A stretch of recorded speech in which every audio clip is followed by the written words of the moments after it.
welcome back to the Fermented World. Today we are brewing a Sierra Nevada clone. So you obviously know the Sierra Nevada beer. I'm going to cover up what's in it, just because if you want to brew this kit, you're going to have to go buy it from Brew-day supplies. They made the clone, so it's their recipe, not mine, which is why I shall not share it. Now, if it was my recipe, I would quite happily share that with you. But it's not, so to be fair, I'm not going to share it. But I am going to show you what it is that I'm doing and how we prepare this brew. So, first things first, we're going to need some strike water. I'm going to just speed all this up because there's no point me chatting crap about it, because it's like I say, I'm not sharing the recipe. If I was, I could be like, oh yeah, and then we're doing this and we're doing that. So, yeah, strike water, which for me is 11 litres. We're going to do our sparge water as well. At the same time, we're going to measure that out. We're going to get this heated up to what we need it to be heated up to, which it says is 68 degrees. Mashes for 30 minutes. And we've got some hop additions. Now, all of these hops, I believe, are Cascade. Yep, every single one is Cascade. There is no dry hop, I don't believe.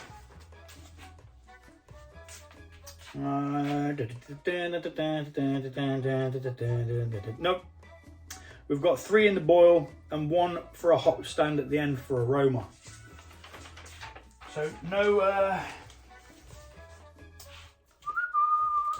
dry hops. We're using Safe Ale US05. And we've got some Campden tablets to sterilise the water with, and also I am delving into water treatment now as well. I've been speaking to one of the brewers from a brewery called Shiny, who are brilliant, who I'm actually going to go have some of their beers at one of the local pubs tonight. Fingers crossed. So yeah, I've got something called gypsum powder, which is calcium sulfate, which should help modify the water so that more of the flavours of the beer comes out at the end. Because beforehand I wasn't purifying the water in any way whatsoever, other than Campden tablets. So yeah, going into a bit of water treatment. He told me how much to put in. I'm going to go with that. I'm not going to sit there measuring it, whether it's right or wrong, because I'm just winging it, and I have been forever. So I'm not a pro, I'm an amateur / enthusiast. I mean, I really enjoy doing it, which is why I share it with you. But there's no way that I can get into the water treatment side of it. I've read about it in a book, in 2 different books, and I'm just like, wow. Like, wow. Nah. Bang it on, get it in, drink it. That's my theory. If it tastes good, you're winning. So, okay, let's get some water in here. I'm going to start speeding this stuff up now, and we'll be back once it's at a point where I need to speak again. Chatty bye.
Righto, so we have now finished the brew day. All that's left to do is to take a hydrometer reading and adjust the measurement. Now the boil on this was 1.5 hours instead of a usual hour, and because of that, it's taken away, evaporated quite a bit more of the wort, whatever. So first of all, let's do a hydrometer read to see where we are, see what we've got to play with, and try and match it up to what the recipe says that it should be. I've got a feeling we're going to be quite high on it.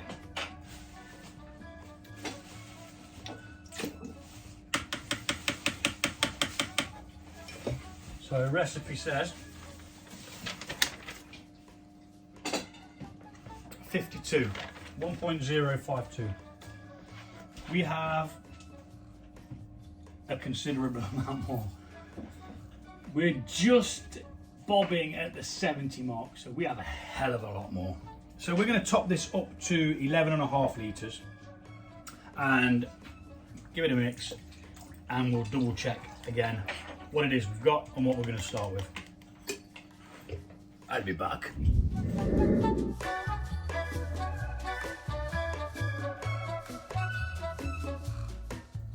Okay, so we've added up to about 11.5 litres now, which hopefully has diluted it enough.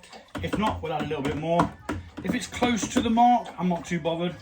I don't mind it being slightly more or slightly less ABV, but it's just when there's a massive difference, it takes it away from what it's supposed to taste like and what it's supposed to be like. And obviously, the more I add, the more I get. So I'm not going to complain about having more beer. Now I did re-mill the grain, which may be another reason why there is additional sugars there. Oh, we're looking a lot better. Oh, it's still at 60. What's it supposed to be at again? 52.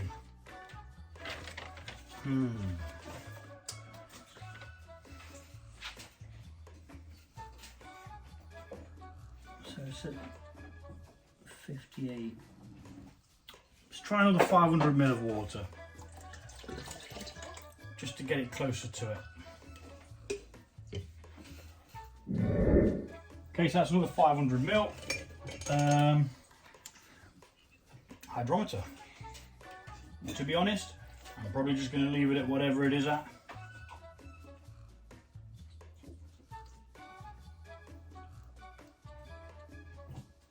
Hopefully a bit closer to what it should be. Because if we've got more, it means we've got a very efficient mash, which means it's extracted the sugars that we wanted. Yeah, we're going 246. We're going 56 instead of 52. Not going to moan at that. It's only a couple of points, won't make much difference. So in that goes.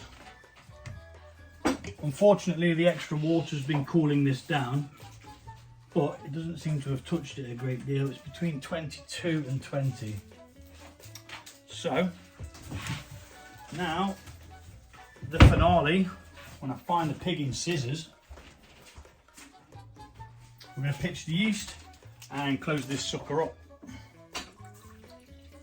It's got a ferment of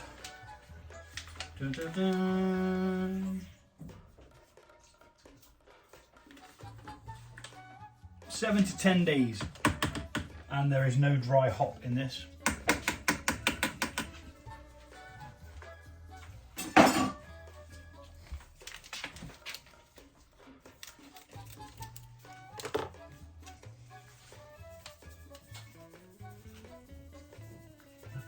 Now I do have a new toy, which is a painter's paint mixer, which I can attach to the end of my drill. But unfortunately, I haven't sterilised it because I didn't think that far ahead. So hopefully next time I'll remember and I'll sterilise it and we'll be able to use it. So we pitch the yeast. Now we're going to give it a good mix. Get some oxygen in there.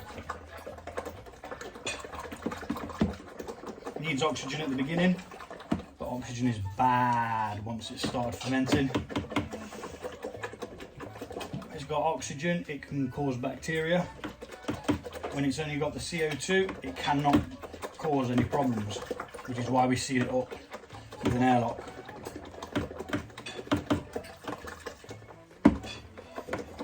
And there we are. Bada bom, bada bing. 12 litres of Sierra Nevada. I believe it's the pale, not the California IPA, which are both pretty decent ales, to be honest. Oh, it's a pale ale IPA kit. Yeah, sweet. So, I'm going to make some notes on the top of the fermenter lid. Make sure it's clamped down nicely. Put a little rubber bung in there. Get your airlock.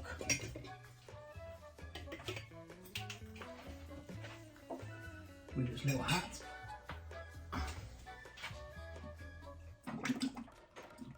Put it in there. Place the hat. The job's a good one. I'm going to label this up, and I'll see you in 7 to 10 days when we check it out and see what's cracking. We're looking in on the Sierra Nevada Pale. Now this has been brewing for like 15 days. It's like 5 days longer than it should have been. But there's no dry hops, so it's not really a problem. We're going to take a hydrometer reading and get this bottled. It's definitely finished. There's no chance of it still being fermenting. It's still got positive pressure, so it's still pressurized in there, which means it's all sanitary and good. So we're going to take a hydrometer reading. I'm going to make note of what that is, but I need to find my book first. We've damaged it. So we're going to make a note of this anyway. Well, we might not actually make a note because I haven't done for the rest of them. So this wasn't my recipe, so that's why I'm not sharing the recipe. If you want to brew this beer, you can go over to, if you're in the UK, you can go over to Brew-day.co.uk, brew/day.co.uk, and yeah, check out their beer kit selection. This is a clone of the Sierra Nevada Pale. So let's pop this open. Yeah, it looks good. Looks like it's had a bit of time to clear out a bit as well, which is always a good thing. Pop that on there just in case we do need to put it back on. I can't see us needing to, because the sooner it's bottled, the sooner I can drink it. It's already started clearing out, which is pretty cool.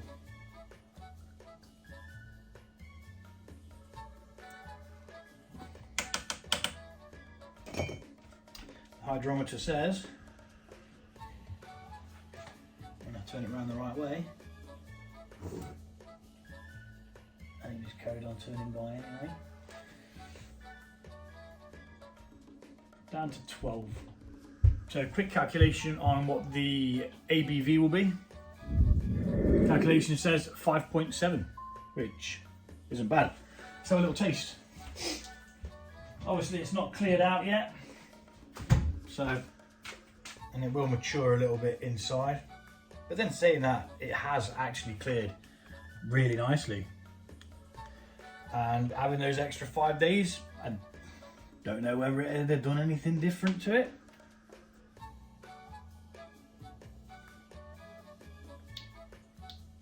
Yeah, it's nice. Nice steady ale.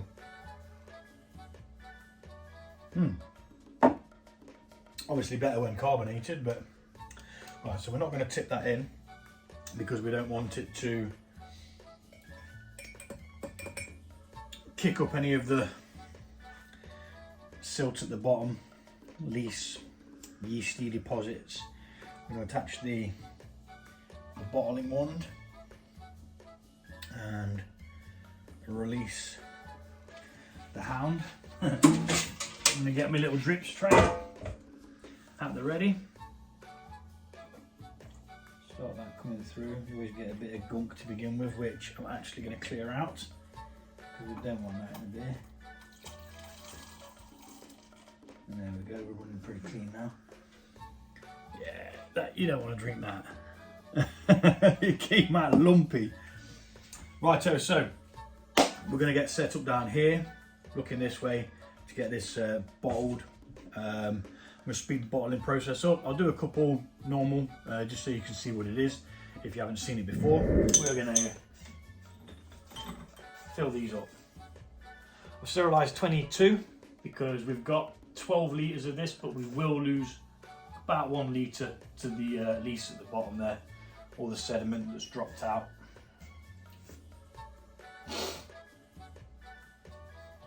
Covered in dust.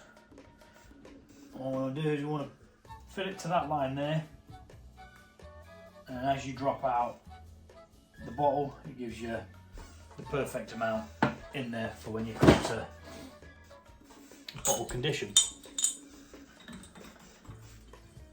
So keeping an eye on it is a very good idea, and have a drips tray, because as you pull it out, drips will go in there.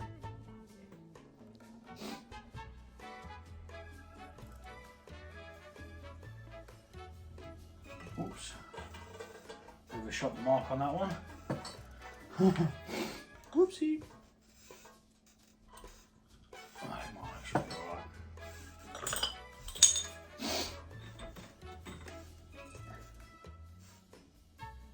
Just kind of lost track of where the line was.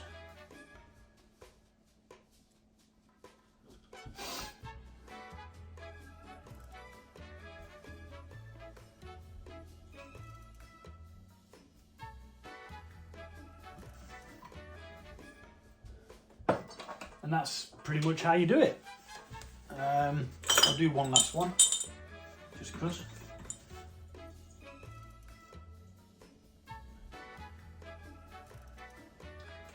And we'll get on to doing it with it sped up, because it is just a repeat of what we've done here each time.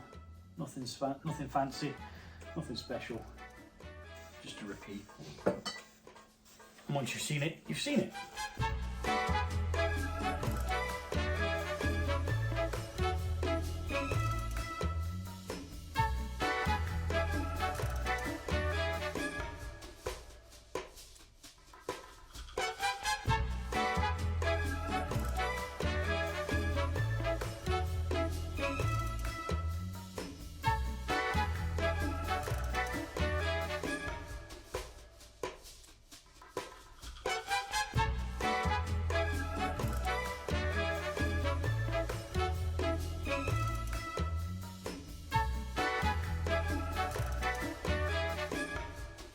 Okay, so we got 20 bottles out of that. I nearly got 21, but I wasn't willing to risk having the extra bit of gunk in there.